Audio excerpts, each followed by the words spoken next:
Welcome back. Refugees in the country may no longer be given financial assistance by the United Nations High Commissioner for Refugees, UNHCR. This was disclosed by the UNHCR's representative to Nigeria and ECOWAS, Antonio Kahandula, at an interactive session with some refugees from Chad, Guinea, Mali and Cote d'Ivoire in Lagos. He added that the refugees should look beyond handouts and begin to ask questions that would enhance their living standard and also provide them protection. While Nigeria battles with the challenges of catering to the over 2 million internally displaced persons, majorly a fallout of the insurgency in the northeast, these are part of about 2,000 refugees still in the country from Chad, Cote d'Ivoire, Guinea, Mali and Sudan, meeting in Lagos with the UNHCR new representative to Nigeria and ECOWAS to seek a way forward for them. They have fled their countries of origin seeking protection and survival, and for many years they appear not to have found their footings yet. This is becoming worrisome for UNHCR. The United Nations High Commissioner for Refugees representative, having worked with these refugees for a while, tells them what's on ground, part of which is they may no longer get financial support as usual. You can be a refugee without needing assistance. What we do not understand is that we feel like being a refugee means being entitled to assistance. No, being a refugee is being entitled to protection. And protection is what is you telling me, talk to the government of Nigeria, that what I need is employment. That what I need is a place where I can do the business I do. As for some of the refugees, they are grateful Nigerian government accommodated them, but they would want some grey areas sorted out so life could be meaningful for them. We can't go back to my own country because I don't know anywhere there. So my father does knows, he's already left us. The refugee ID card is not recognized in banks, it's not recognized by the police. And even my office today is having issues because that ID card is not accepted. I want to open a bank account to operate my company. Up to today, the bank account has not been opened. No doubt it's a difficult position they have found themselves, but to continue to live from hand to mouth is less dignified, which is why the UNHCR and the Nigerian government must work together to ensure this new dispensation turns out favorable for them. Chris Elems, Channels Television News. On the other hand, a sister agency, the United Nations International Children's Fund, UNICEF, is partnering with the Bauchi state government to enroll more girls into schools and support their education through the Girls for Girls initiative. 100 schools in 6 local government areas of Bauchi state are part of the UNICEF intervention. The aim, to improve girls' retention and learning through support and mentoring, and eventually help increase the number of girls in the classrooms. The education of the girl child is a challenge in Nigeria. According to UNICEF, 60% of the 11.4 million out-of-school children in Nigeria are girls. This is particularly troubling in the north, where the gender gap is very wide, as the proportion of girls to boys in school is now 1 girl to every 2 boys, and in some states it worsens to 1 girl for every 3 boys.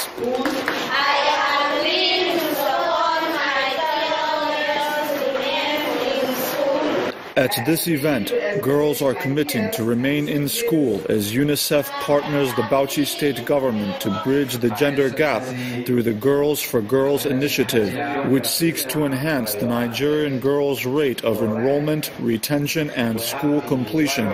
We hope that through this new project, more girls will contribute to stay in school and be inspired to prepare climb the ladder to brighter future. But a brighter future starts with quality basic education. It is our hope that G4G will empower our girls to appreciate who they are and why they should remain in school and aspire for higher education by supporting them to overcome the barriers that hinder girls' education. The statistics from UNICEF show that an average Nigerian girl leaves school at the age of 9, and only 1 in 10 girls in northern Nigeria completes secondary school. This is one challenge the state government is hoping to address. I would like at this point to emphasize that the present administration in the state is willing and ever ready to support and ensure that the needed objective of the project is attained and achieved. The federal government plans to raise the nation's net enrollment rate by enrolling 2,875,000 pupils annually for the next 4 years, while raising the enrollment of girls in basic education schools by 1.5 million pupils annually over the same period. This initiative is said to be one step toward meeting the target. And even though business activities resumed today across the country 2 days after the Eid al-Fitr celebration, workers in Cross River State say they will not go back to work until the state government meets their demands. The organised labour, including the Nigeria Labour Congress, the Trade Union Congress and the Joint Negotiating Council, are rejecting the state government's appeal that they resume work pending the implementation of an agreement to release their promotion letters and outstanding gratuities. In the struggle for our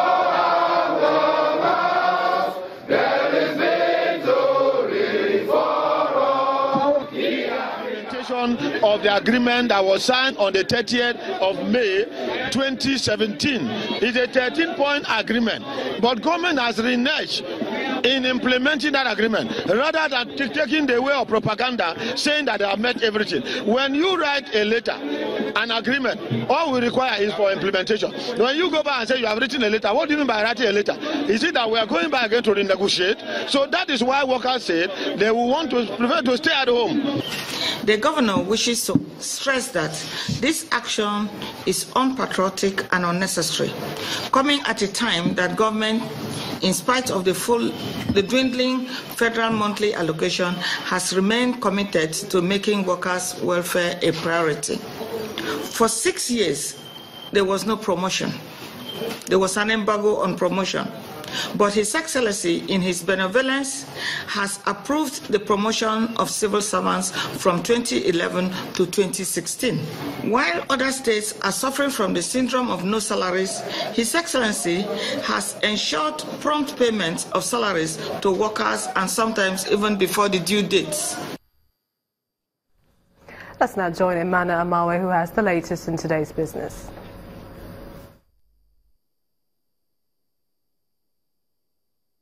You first. First Bank.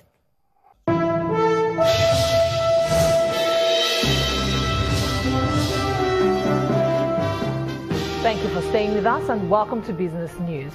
The Natural Resources Governance Institute, a non-governmental US-based extractive sector transparency watchdog, has rated Nigeria's excess crude account as one of the world's worst governed. The report released today includes new assessments of oil, gas and mining governance in 81 countries, as well as the sovereign wealth funds in 33 countries. The index ranked Nigeria 55th in overall resource management. It, however, scored the country high on its taxation ranking, balancing out its last place finish in sovereign wealth fund management. Nigeria's excess crude account was established in 2004 in response to surging oil prices. The Africa Export-Import Bank is raising billions of US dollars to improve the size of Africa's global trade and industrialization and also expand the continental cross-border trade. But what new strategies are to be deployed aside the funds being raised on the continent and across the globe? The Afrexim Bank president, Mr. Benedict Orama, says the agency's new vision is anchored on 3 pillars. That's to create, connect and deliver. We have done an integrated strategy that we believe will begin to set the pace for the transformation we want to see in our continent. I think we're all tired of being referred to as the beverage economy. I think every African is tired of over-dependence on commodities. Anytime the commodity prices crash, the economies go into recession. We've had that for decades, and it's high time we changed it. At Afrexim Bank, we are determined to make our own contributions towards that. We alone cannot change it, but we can show the way. And now for more company news, Corn Oil PLC has posted a revenue of 24.47 billion naira for the first quarter of 2017, showing an increase of 28% over the 19 billion naira in the corresponding period of 2016. The oil giant's gross profit jumped from 1.97 billion naira to 3.31 billion naira in 2017, while profit after tax stood at 174.45 million naira, compared to 944 million in 2016.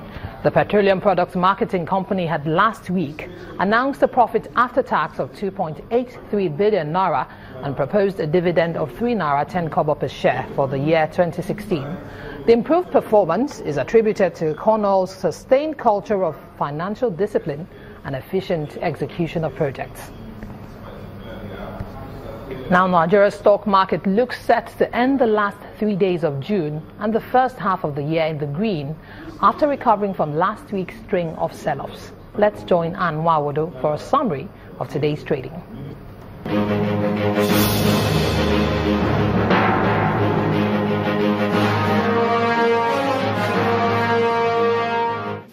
Hello and welcome to the Stock Market Report. The Nigerian stock market rose by 1.67% at the close of today's session, staging a strong start for the final trading week of June. And this comes as financial markets across the country resume from the two-day Eid al-Fitr holiday declared by the federal government. And talking about today's transactions, it yielded a total turnover of 386.23 million shares worth over 3.30 billion naira in 4,372 deals. Investors' preference for stocks was highly reflective in the performance of UBA, Wema Bank and Transcorp. Also, UBA topped the list of 25 other gainers, while Julius Berger, Okomo Oil and Unilever fell by 4.9% each to lead 18 other losers. And that's the Stock Market Report. I'm Ann Wawodo.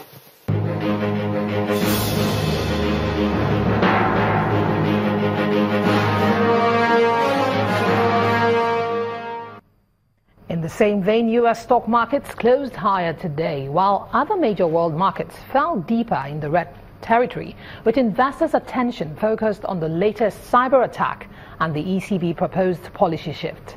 Let's see the numbers.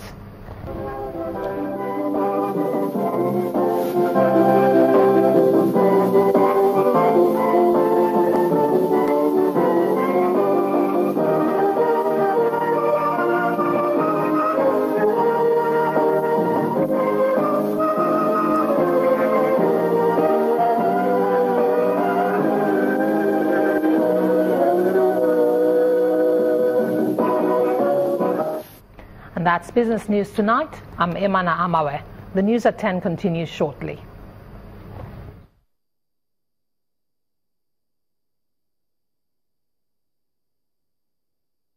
You first. First Bank. Well, let's bring you up to speed with what started out as a pleasant morning turning unpleasant in Venezuela when the Supreme Court came under attack. Well, 4 grenades were dropped on the court and 15 shots were fired at the Interior Ministry. Social media shows video of a police helicopter circling over the city before the shots and loud bangs were heard. Authorities have reported no injuries so far. The helicopter circling the Supreme Court and a government ministry helped escalate the country's political crisis in what President Nicolas Maduro has called a terrorist attack.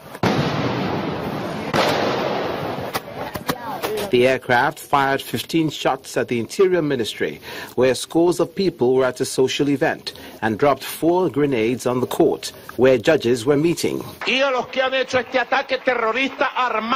Maduro has faced 3 months of protests from opposition leaders, who decry him as a dictator, who has wrecked a once prosperous economy. There's been growing dissent too from within government and the security forces. The president says what the demonstrators want is a coup against him, encouraged by the U.S. government, eager to gain control of Venezuela's oil reserves, said to be the largest in the world. Meanwhile, drama broke out at the country's National Assembly on Tuesday, where 24 lawmakers said they were besieged by pro-government gangs. There is speculation on social media that the helicopter attack could have been staged to justify repression or cover up the drama at the National Assembly. And still to come on the news at 10, we'll have more foreign stories and sports news. Join us again.